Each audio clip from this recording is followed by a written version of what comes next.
Hola, benvinguts al taller Mil·límetre. Jo em dic Olga Moixart i aquí el que fem són joies fetes amb les nostres mans, amb molt d'amor i peces úniques i col·leccions limitades. Us convido a que vosaltres també comenceu a crear les vostres pròpies col·leccions. En el vídeo d'avui el que farem és la tècnica del pa d'or. Aplicarem pa d'or en una peça reciclada de joieria, alguna polsera o anell o arracades que tingueu per casa i que li vulgueu donar una nova vida. En el nostre cas farem un anell i una polsera. Avui necessitarem un parell de pinzellets finets, poden ser molt finets o una mica més gruixuts, un vernís que podeu trobar en una drogueria, una botiga d'art, la pàtina d'òxid que ja vam utilitzar també l'altre dia, un fregall per si hem de fer algun acabat matisat i, molt important, el pa d'or i després les polseres. Jo en aquest cas he agafat una polsera que he fet jo, però aquesta tècnica la podríeu fer reciclant alguna peça que tingueu per casa que ja no us poseu. Per exemple, una polsera de plata antiga que la tingueu molt bruta o que ja no us agradi perquè trobeu que li falta alguna cosa, doncs podríem aprofitar i reciclar-la. Jo li posaré tot una capa fina de pa d'or a la part superior, però també podríeu jugar i fer algun tipus de dibuix, és a dir, pintar, posar-li només en algunes franges i no omplir-la tota. I això també seria un anell que ja està acabat i si li volem donar algun toc més daurat, doncs per exemple aprofitar i en aquesta part més profunda afegir-li una mica de pa d'or i veiem com queda.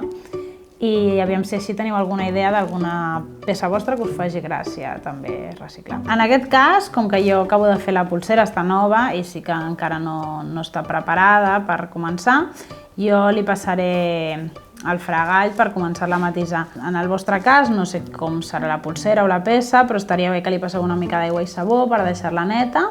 També si agafeu un fregall, podem fregar de cara a això ens treu ratlles i ens la va deixant una mica més matisada.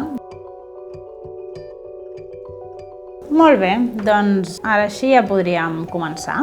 El que farem ara serà posar-li una pàtina d'òxid. Realment això no és necessari, si no la teniu o vosaltres ho voleu fer amb platejat a sota, el pa d'or s'enganxarà igual.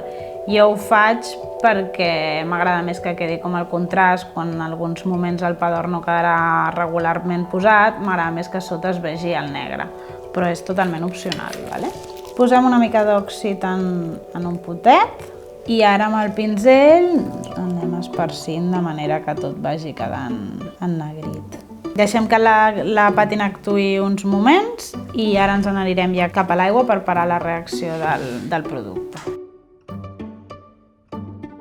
Ara ja hi podem posar el vernís i amb un pinzell li fem una fina capa de vernís que li posem per tota la polsera. Per tots els llocs que voleu que s'enganxi el pa d'or. Si només us interessés fer franges, imagina, només li posaríem aquí.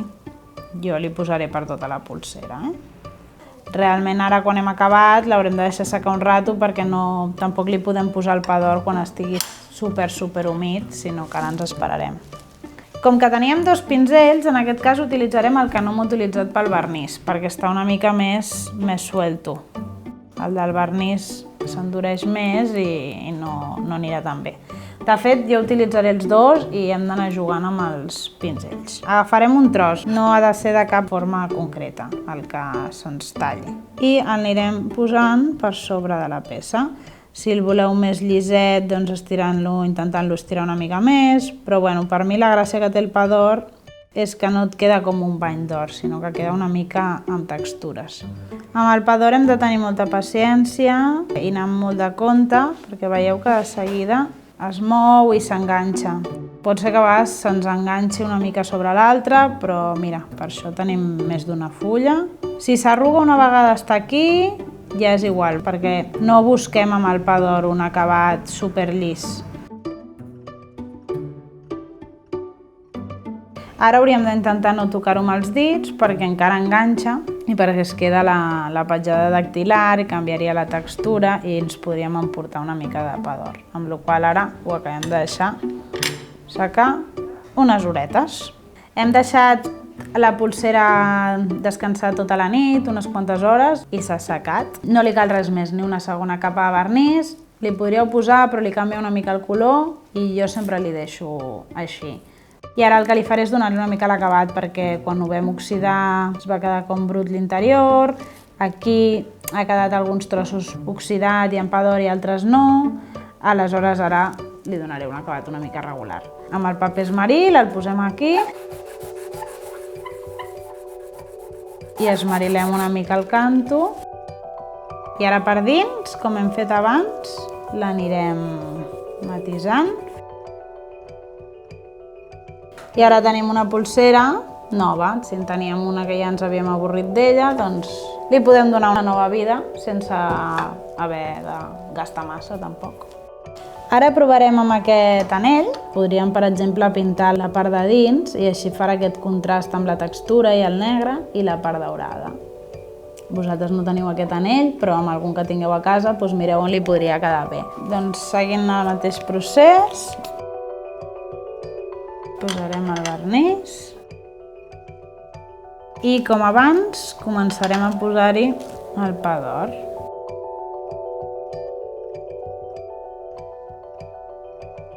Doncs ara amb el pinzell net simplement acabem de treure el pa d'or dels llocs on no el volem i li deixem l'acabat. I ara una mica tindríem l'anell que teníem abans, però amb una franja daurada. Doncs aquí tenim el resultat final, una polsera i un anell, als que hem donat una nova vida gràcies a la tècnica que us he ensenyat avui. Espero que us hagi agradat molt.